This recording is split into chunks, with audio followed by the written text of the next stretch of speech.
I appreciate it's all a bit much today with the opening of the stand, the opening of the beer garden, but as is tradition before these games, we do a little interview up here on the stage before the big games. We have got this sponsored today. Thank you, Doug's up there. Thank you very much. And we've got Mike, I think, from Ireland contributing as well. Please give a huge, massive, fantastic Carlton Town welcome to today's special guest, Mr. Jonny Owen.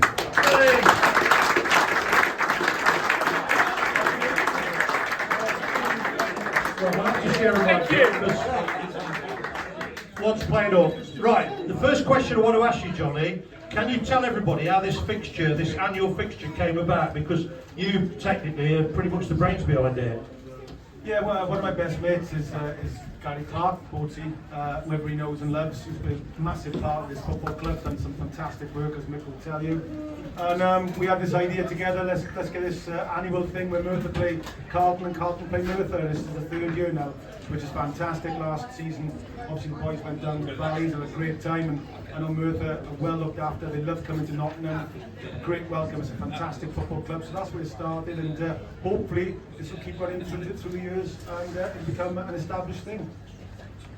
We've certainly got the intention of going back to Merthyr next year. Hopefully I won't be in the cottage next year. I'll be getting accommodation, but that's a personal story. Hopefully we'll get you there as well, Greg, next year. Yeah, we had a great time, but I got in. I'll just tell you this little story about the Merthyr trip. We were in this fish and chip shop, and Boatsy said, "Do you fancy a late one?" And one or two went off back to the various hotels, and I was actually in this chip shop back downtown Merthyr, and I said, "Yeah," I said, "Go on then, Boatsy, I'll come." There was only me and him left. I said, "I'll come with you." And the kebab man, I think it was Mark Harvey, who pulled him to one side. He said, "Tell your friend not going there." And Mark said, "I think it'll be fine." It was a bit rough, to say the least, but because I was with Boatsy, Mark Harvey said, "I'll be fine." So that made me sort of smile when that story. It was a bit interesting, wasn't it? Oh, your feet stuck to the floor. Like Rock City and then so. Jonny, a lot of people know you and listen to your show on TalkSport, but what one or two people probably don't know is that you were the brains behind and you've produced and made, and I came to see the film at the City Ground along with thousands of others. I Believe in Miracles, which was one of the greatest football films, in my opinion, ever made. Can you just tell everybody where did that come from? Yeah, I moved to Nottingham. My partner, Vicky McClure, she's a Nottingham girl, and we met in London and decided to come to Nottingham to live. And somebody asked me about making this film about the great Nottingham Forest team of the late 70s. A team we all love. Everybody in football loves that football team. What a story. Brian Clough goes to Nottingham, 1975.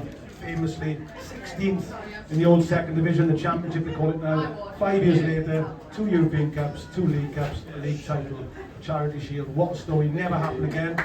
Remarkable. So I thought, I was amazed nobody made the film. I basically spent the first month after thinking about making it going, surely somebody's made this film, surely somebody made it. But it hadn't. So I thought, I got a chance with this, and I made the film, and it was a massive success. The support of the people in Nottingham and Forest fans was fantastic. But what was lovely was it became a huge hit across the country, in Europe, on flights, it was even on channels in America. And what the most pleasing thing about it all was that football team is now seen quite rightly as one of the greatest football teams that ever played the game. I mean, I ask you all a question, right? And I'm not just saying this. The Manchester City team that won the treble, what a team that was. Do you think they beat the 1979 Forest team? No. No. Exactly, because they were that good. Forest were the best team in Europe, one of the best teams I think would have ever existed. They beat everybody. They beat a great Liverpool team, so that's why I made the film, and I'm glad I did. Brilliant.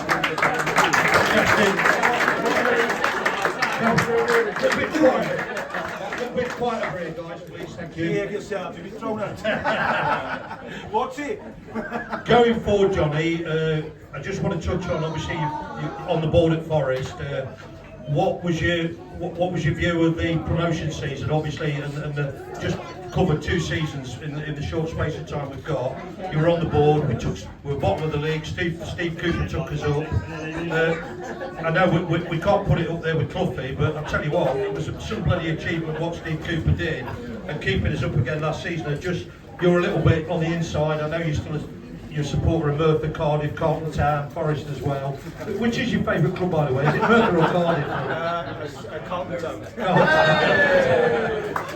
Just tell the audience, if you would, Jonny, where you think the last 2 seasons at Forest, because we've got a lot of Forest supporters down here as well. Where do you think the last couple of seasons at Forest falls in the perimeter of things, as it were? Well, they were historical seasons, weren't they? And I mean, you know, if you've been down there sort of recently, the last season especially, the atmosphere of the City Ground is like one of the best in football. People talk about it.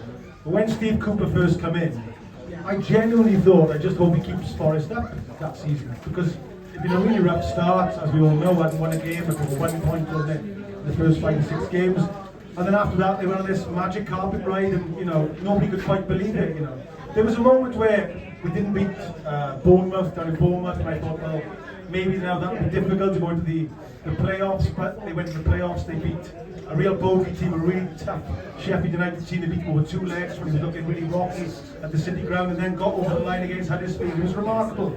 And then people forget Forest were the favourites to go down the bottom of the league last season.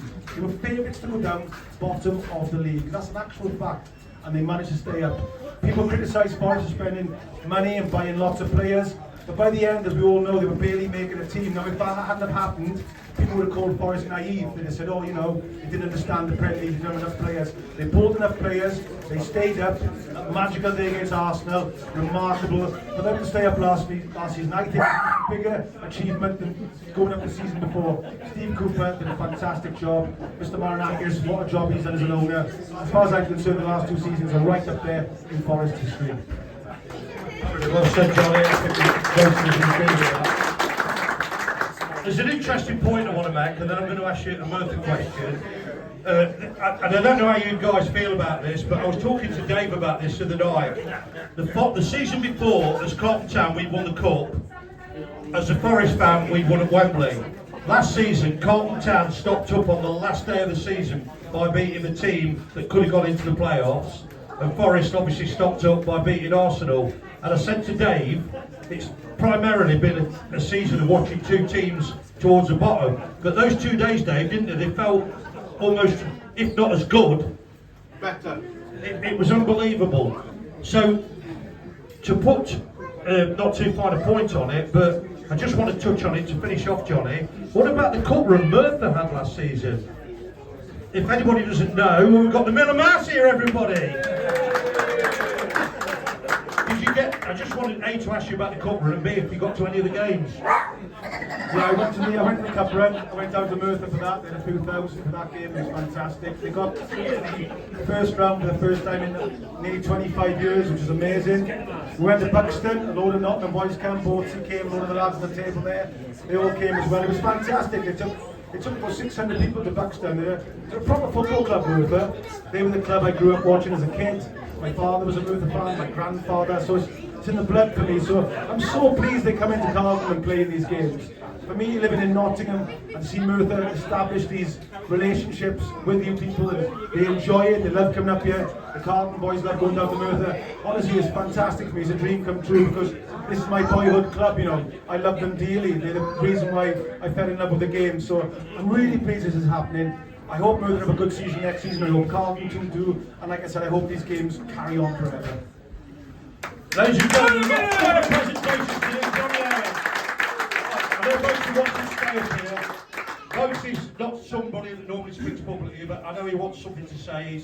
He could thank so many people, but I know that there's certain people that he wants to thank that have been on the little bit with I've been to the stress parties with him, let's say, over the last last couple of months really. So Gaz, over to you, mate. Yeah, I'd just like to thank all the volunteers for the help on the beer garden, the stand, clearing the stadium, tidying up, all the painting work that's gone on. Without you guys, we couldn't have got how we are today. So it's a big thank you to everyone that's helped out during the summer. It's been 24/7. There's 4 or 5 that's been here morning, day and night, and I'm very grateful. The club's very grateful. Everyone's very grateful. Without you guys, you know, we'll take this special day today. So big thank you to everybody.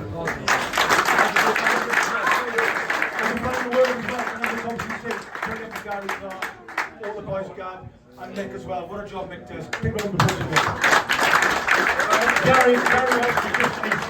Gary just wants to hand over some little envelopes and some chocolates to a couple of people. So I don't, they may well not be here. They may well have gone to bed for a rest. But we'll shout them out. Can anybody take a couple of photographs? Because obviously Bosie takes all the photographs, and I think Lou's not here at the minute. So can a couple of you take? You got your phone on you? A couple of you just take a couple of photos.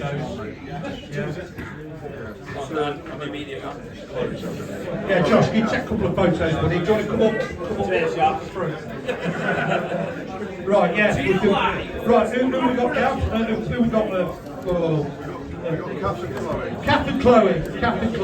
Cap's been down here repeatedly, so hi Chloe.